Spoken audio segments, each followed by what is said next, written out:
Antes de que el mundo se dividiera en naciones modernas, hubo una dinastía que dominó los hilos invisibles del dinero. Nacidos en Frankfurt, Alemania, en el siglo XVIII, los Rothschild no inventaron el sistema bancario, lo perfeccionaron. Dieron forma moderna a una lógica que había nacido miles de años antes, cuando el hombre descubrió que podía dominar no solo con la espada, sino con la deuda. En Babilonia, los escribas ya registraban intereses en tablillas de arcilla. Allí nacieron las primeras leyes sobre la deuda y el comercio. El valor todavía estaba en el grano, en la tierra y en el trabajo. En Sumeria, los templos funcionaban como bancos. El grano y la fe eran una misma moneda. La economía giraba alrededor de lo que se podía producir, no de lo que se podía acumular. En Egipto, los graneros del faraón eran depósitos de valor y garantía. El trigo valía más que el oro, porque el oro no alimentaba a nadie. Y en Roma la usura existía, pero estaba mal vista. El dinero podía mover ejércitos, pero no lavaba el honor. Ser prestamista era oficio necesario, no glorioso. Con la llegada del cristianismo, todo cambió. Cobrar interés se volvió pecado, y el dinero perdió su máscara sagrada. Entonces surgió un nuevo tipo de poder, el del mercader. Aquel que comprendió que el oro, sin valor por sí mismo, podía volverse la medida de todas las cosas, y que quien controlara la deuda controlaría los imperios. Desde entonces, el dinero dejó de ser un medio de intercambio para convertirse en una herramienta de poder, un poder invisible, que no conquista con espadas ni ejércitos, sino con contratos, promesas y firmas.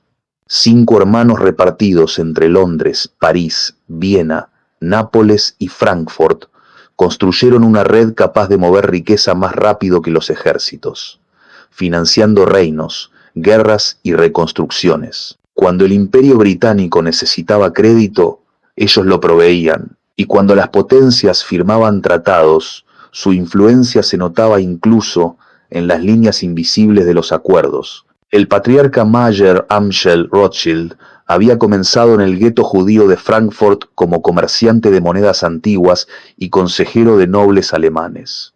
Con el tiempo, su visión lo llevó a fundar una dinastía que cruzaría fronteras y siglos. Cada hijo se convirtió en un embajador del capital. Amschel en Frankfurt, Nathan en Londres, Salomon en Viena, Karl en Nápoles y James en París. Juntos crearon una red financiera sin precedentes, capaz de sostener o derrumbar gobiernos enteros con una sola firma. Un siglo después, esa influencia aún resonaba en Londres. Por eso, cuando Arthur Balfour escribió una carta que cambiaría la historia del Medio Oriente, la dirigió a un apellido que ya simbolizaba poder, estabilidad y banca internacional, Rothschild. La carta contenía 67 palabras. Nada más que eso, pero con un alto significado cabalístico. Una carta breve, casi insignificante en apariencia, pero capaz de cambiar el destino de naciones enteras. Un texto redactado en los despachos del mercader que, con el tiempo, se convertiría en la chispa que reconfiguró el mapa del Medio Oriente y marcó el rumbo político del siglo XX y del mundo moderno como lo conocemos. La historia la recuerdan como la Declaración Balfour, pero detrás de esas 67 palabras se escondía un nuevo orden mundial. La Declaración Balfour, enviada en 1917 por el canciller británico Arthur Balfour a Lord Walter Rothschild, prometía apoyo para un hogar nacional judío en Palestina. 100 años después, en Waddesdon Manor, el cuarto Lord Rothschild, Jacob recordó ese momento histórico y lo llamó un milagro, pero detrás de cada milagro hay un entramado, y entenderlo no requiere fe, sino escucha. Jacob Rothschild sostiene el documento con guantes blancos. Lee en voz alta las palabras que cambiaron la historia. El gobierno de Su Majestad ve con favor el establecimiento en Palestina de un hogar nacional para el pueblo judío. Luego agrega: fue uno de los momentos más extraordinarios en la historia del pueblo judío. Tardamos 3000 años en llegar a esto. ¿Cómo ocurrió el milagro? Y él mismo responde. Chaim Weizmann, un científico ruso que emigró a Inglaterra, sedujo a miembros de mi familia y convenció a Balfour y a Lloyd George, un científico sin ejército que consiguió que el Imperio Británico firmara una promesa capaz de redibujar el mapa del mundo. Desde el siglo XIX, la banca, la política y la diplomacia europeas se entrelazaban en redes de influencia. No se trataba solo de dinero, sino de acceso a decisiones. Quien financiaba guerras o reconstrucciones también financiaba futuros. El documento Balfour no fue un acto de caridad, fue una decisión de Estado con intereses geopolíticos y económicos. Y aunque Rothschild lo llamó milagro, otros lo ven como un acuerdo entre poderes para garantizar influencia en una región clave tras la Primera Guerra Mundial. Jacob describe dos ramas de su familia. En Francia, el barón Edmond financió asentamientos agrícolas en Palestina. En Inglaterra, James y Dorothy Rothschild sirvieron de puente entre Weizmann y la élite británica. Ella lo ayudó a insertarse en el establishment británico, dice Jacob. La carta nació de esa alianza entre la fe de unos y la influencia de otros. En el diccionario, conspiración significa acuerdo secreto entre dos o más personas para realizar una acción que modifique o afecte el orden existente. Esa definición no habla de fantasía, sino de política, de estrategias planeadas fuera del ojo público. Y cuando vemos una carta firmada en un despacho británico que determinó la vida de millones de personas, el término conspiración ya no suena tan ajeno. La declaración Balfour dio inicio a una serie de eventos que definieron el siglo XX, la caída de imperios, la creación de nuevas naciones, la lucha por recursos y territorios. Fue el punto de partida de una red global donde la deuda y la política empezaron a hablar el mismo idioma. Un siglo más tarde, la carta sigue custodiada en el mismo palacio, por la misma familia. Y el mundo que nació de ella aún no encuentra paz. No todas las conspiraciones son fantasías. Algunas están escritas con tinta oficial y archivadas bajo la palabra historia. La entrevista completa puede verse en la plataforma Odyssey, bajo el nombre Así crearon el Estado de Israel, Jacob Rothschild. Ahí no hay teorías, solo frases dichas por él mismo en una entrevista. El resto depende de cada espectador. Escuchar, observar y preguntarse qué significa realmente la palabra milagro. Porque cuando el poder se reúne en silencio y los pueblos no están invitados a la mesa, la historia sigue repitiéndose con otros nombres y la misma firma. Jacob Rothschild falleció en 2024, pero su fundación y sus instituciones filantrópicas siguen activas. Filantrópicas, entre muchas comillas. Claro está. Como ocurre con todas las dinastías económicas, su legado permanece en fondos, museos y organizaciones que continúan participando en la vida política y cultural global. Es una muestra de cómo el poder acumulado puede trascender generaciones y seguir influyendo en la dirección del mundo. Hoy, la mayoría de las personas discuten sin conocer este origen. Debaten si está bien o mal lo que hace Israel, si la causa palestina es justa o si la guerra es inevitable. Pero pocos saben que todo comenzó hace más de un siglo, con una carta escrita en un despacho británico. Sin entender esa raíz, la discusión moderna se vuelve un eco, las mismas divisiones, los mismos bandos, la misma manipulación.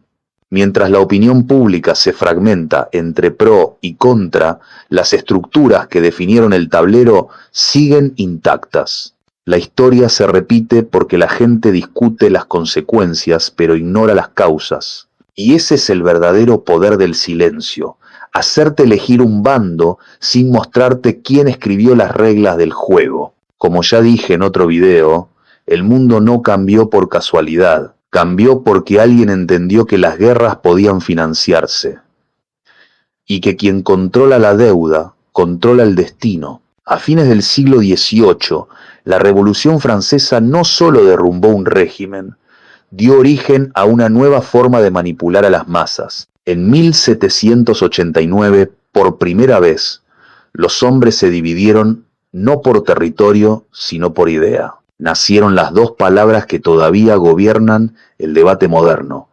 izquierda y derecha. No fue una evolución natural, sino una estrategia perfecta: crear bandos, enfrentar a los pueblos entre sí y hacerles creer que elegían un lado. Los que pedían cambios se sentaron a la izquierda del presidente de la Asamblea, los que preferían mantener el sistema a la derecha. Y desde entonces el juego no paró nunca. Mientras los discursos prometían libertad e igualdad, Europa aprendía una lección más profunda. La verdadera fuerza no estaba en la política, sino en el dinero.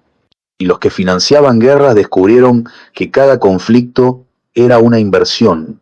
Desde un pequeño gueto en Frankfurt, Mayer Amschel Rothschild comenzaba a construir una red familiar que uniría capitales, gobiernos y ejércitos bajo una misma lógica: el crédito. 5 hijos, 5 sedes, un mismo apellido: Londres, Viena, París, Nápoles y Frankfurt se convirtieron en los nodos de un sistema que movía oro, información y decisiones de Estado. Durante las guerras napoleónicas, esa red fue decisiva. Nathan Rothschild, en Londres, manejó el flujo de oro que sostuvo al ejército británico, mientras otros miembros de la familia financiaban gobiernos enteros tras la caída de Napoleón, siendo ellos los beneficiarios del nuevo orden que surgió después, un mundo donde las ideas se enfrentan mientras el dinero observa en silencio. Mientras la historia nos hace elegir entre bandos ideológicos, los verdaderos centros de decisión de los mercaderes permanecen. Hoy ya no se discute quién manda, sino bajo qué bandera se obedece. Las ideologías cambian de nombre, los imperios cambian de bandera, pero la lógica que mueve al mundo sigue siendo la misma, la del capital que busca perpetuarse. En el siglo XXI, los nombres parecen otros, pero el poder es el mismo. Los mercaderes solo cambiaron de careta, no de propósito. Siguen moviendo los hilos, ocultos tras nuevas instituciones, nuevos discursos y las mismas promesas vacías. Gobiernos de todas las ideologías firman acuerdos con los mismos organismos financieros, aceptan las mismas condiciones de deuda y repiten el mismo discurso de estabilidad y mercado libre. Unos lo hacen desde el liberalismo, otros desde el populismo, pero detrás de cada bandera hay tratados, préstamos y compromisos que superan a los estados. Washington, Londres, Pekín o Bruselas, Fondo Monetario, Banco Mundial o corporaciones tecnológicas, las piezas cambian de color, pero el tablero es el mismo. Mientras los pueblos discuten por líderes o partidos democráticos, las decisiones verdaderas se toman lejos de sus fronteras, en oficinas donde la palabra soberanía suena cada vez más antigua. El mundo moderno vive entre discursos de libertad y redes de dependencia, y hasta que la historia se conozca completa, las naciones seguirán repitiendo el mismo juego con distintos nombres. En la historia, los imperios cambian de rostro, pero el espíritu que los guía es siempre el mismo, el del mercader que mide el valor del mundo en cifras y contratos. Los mercaderes no tienen bandera ni patria, solo un interés que se disfraza con cada siglo y cambia de nombre según convenga. A veces se llama progreso, democracia o revolución, pero siempre persigue lo mismo: dominio.